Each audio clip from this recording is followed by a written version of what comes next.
All right.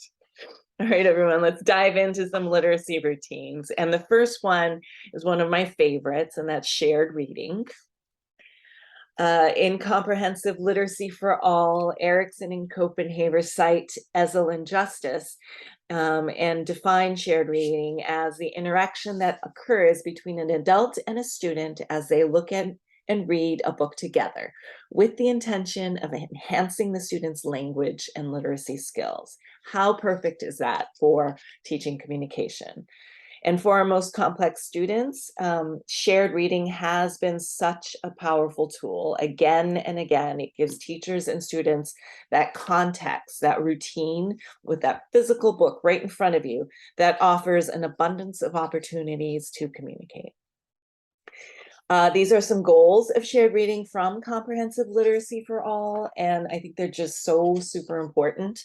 Erikson and Copenhaver write that the goals of shared reading are to increase student engagement and interaction during the shared reading experience and encourage students to take the lead in these interactions and gain competence and confidence. Remember all those important psychosocial aspects of communicative competence that are important for our students to really become better communicators.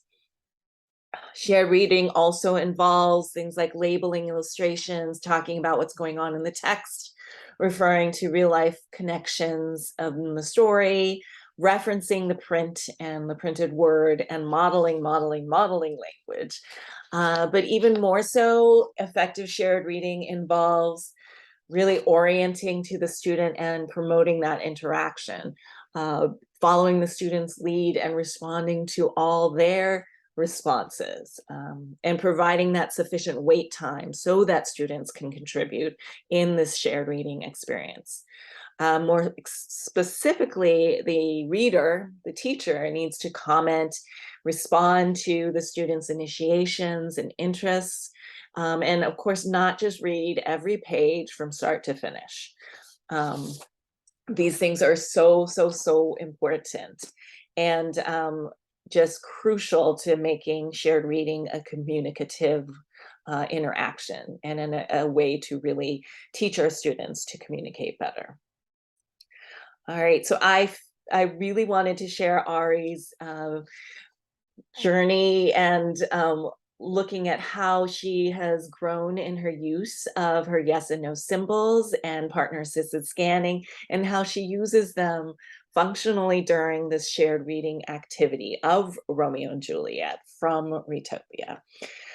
In this video, Ari and I are reading a section of Romeo and Juliet from Retopia, and we're doing this shared read aloud with the conventional text from Romeo and Juliet. Ari is using and initiating her no response by reaching for her no symbol for a variety of communicative functions. So I'm like so excited. In this video, you'll see and hear me verbally model no every time Ari touches her no symbol during the reading activity. And again, I am just so excited that Ari is initiating the use of her no and yes symbols as a functional way to participate in this shared reading of Shakespeare.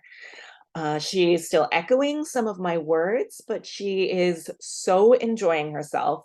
And in the end of this clip, she also initiates some spoken words of her own. She initiates the spoken word trouble to comment about all the stuff that's happening to Juliet.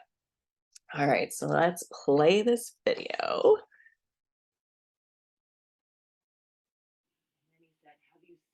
Juliet this morning, he asked Paris. No, Ari says. She's still in her room, but I will tell her to hurry along. No! But Paris was the first one to find Juliet in her bed, and he tried to wake her up. But she did not move. Yeah. He said, get up. Wake up, Juliet, wake up.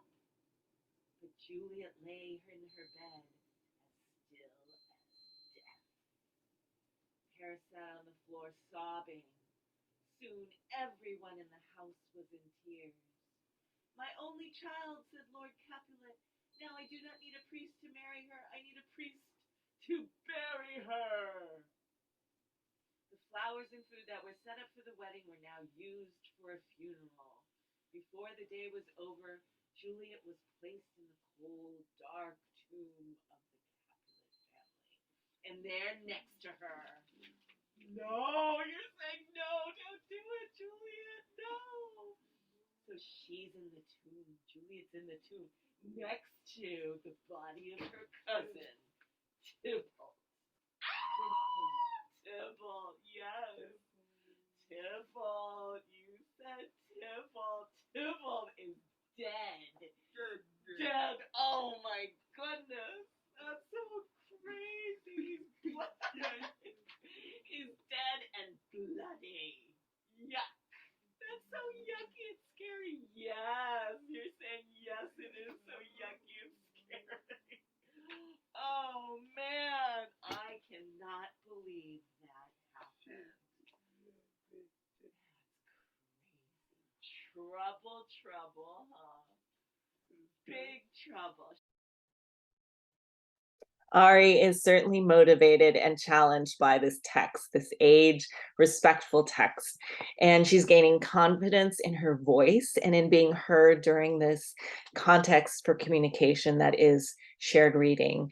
And this is why we at the Carter School and our students love, love, love Readtopia and any age respectful literacy curriculum.